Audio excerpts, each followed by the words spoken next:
जी, आज हम पढ़ेंगे कि संतों की वाणी उपनिषद की भाषा से अधिक सहज क्यों लगती है। संस्कृत एक भाषा है, वो एक तरीका है, वो एक बड़ा पांडित्यपूर्ण तरीका है, विद्वानों का तरीका है, मंझा हुआ तरीका है कुछ बात कहने का। उन्हीं बातों को संतों ने थोड़ा सा जमीन की भाषा में कहा है। तुम्हारा चित्त ऐसा हो जो पांडित्यपूर्ण भाषा को ज़्यादा आसानी से समझता हो, तो उपनिषद है तुम्हारे लिए।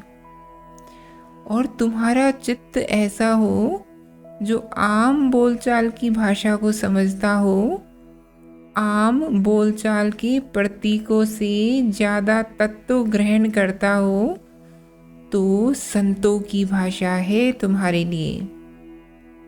और भी तरीकों के चित्त होते हैं साधकों के, उनके लिए और भी तरीकों के ग्रंथ होते हैं, गुरुओं की और भी विधियां होती हैं।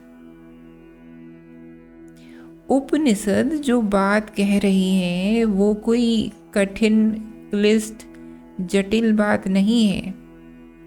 उस समय का माहौल ऐसा था, साफ सुथरा उठा हुआ, कि वो सब बातें बड़ी विद्वता पूर्वक कही गई हैं। तो अब जब तुम उन्हें देखते हो तो तुम्हें लगता है कि अरे ये क्या कह दिया। नहीं, कुछ नहीं कह दिया, बात बहुत सीधी सादी ही कही है। तुम कह सकते हो ये एक अभिजात्य तरीका है बात को कहने का, एक इलीट तरीका है। यदि आपको भय हो रहा है तो क्या आप उपनिषद पढ़ना छोड़ देंगे? नहीं, छोड़ नहीं दो, संतों के पास चले जाओ। वहाँ यही बात जब समझ जाओगी तो फिर इसमें वापस आ सकते हो। तब तक अपने अनुसार चुनाव करो।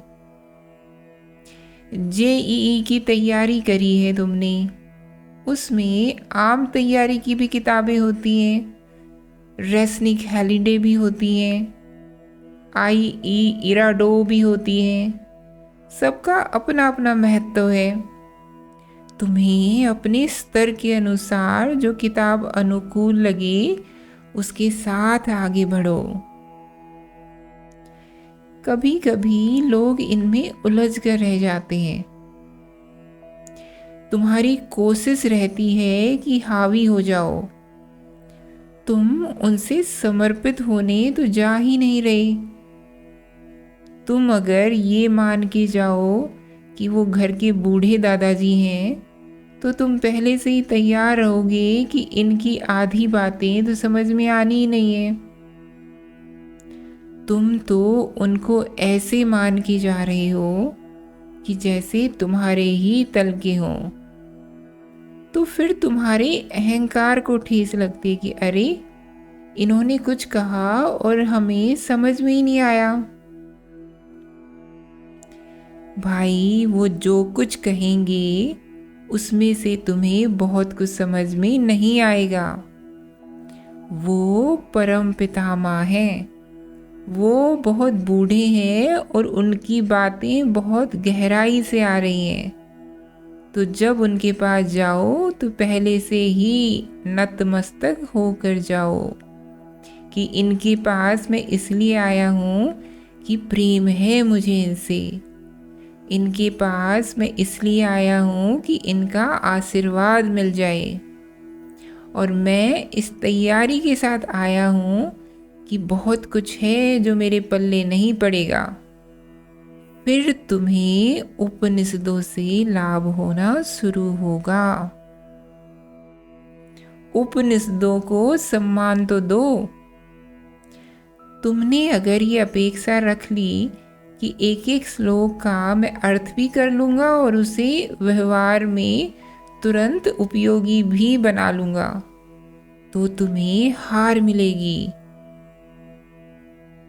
भौतिकी के 5 में से एक भी सवाल अगर तुमने हल कर लिए तो अच्छा लगता है ना, कि 5 आजमाए और एक कर लिया तो अच्छा लगता है ना। तो उपनिषदों का भी ऐसा ही है। एक आध श्लोक भी अगर तुमको खुल गया, चमक गया, तो समझ लो बात बन गई।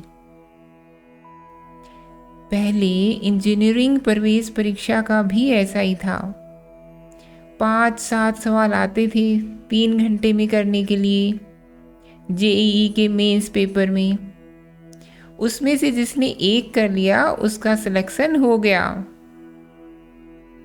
तो उपनिषदों जैसा ही मामला है। सब कुछ करो जरूरी नहीं है। यहाँ चीज इतनी नायाब है कि 5 में से एक भी अगर तुमने साध लिया तो तुम तर गए। इसीलिए गुरु शिष्यों के कान में मंत्र फूंकते थे, ग्रंथ नहीं फूंकते थे।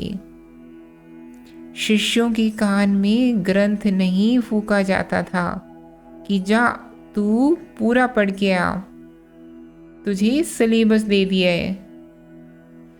बल्कि एक मंत्र दिया जाता था कि बेटा हम तुम्हें भी जानते हैं और तुम्हारी हैसियत को भी जानते हैं। ये जो तुम्हें हम 2 शब्द कान में फूंक रहे हैं, तुम बस इन पर महारत हासिल कर लो तो तुम तर जाओगे। इन 2 शब्दों से ही तर जाओगे। कई बार 2 भी नहीं चाहिए, एक ही चाहिए। राम जैसा शिष्य हो तो वाकई में तर जाता है। तुम एक श्लोक को अपना जीवन बना लो, तुम तर जाओगे। पूरा ग्रंथ तो चाहिए भी नहीं तुमको। ज्ञान विस्तार पर पलता है और बोध को गहराई चाहिए। ज्ञान कहता है कि बहुत सारा हो, ये भी हो, वो भी हो, ये भी चाहिए, वो भी चाहिए। बोध को बहुत सारा नहीं चाहिए। बोध को एक चीज चाहिए और वहां पर गहराई, जैसे कुआं खोदा जा रहा हो। जगह एक है लेकिन गहराई चाहिए, फिर पानी निकलेगा।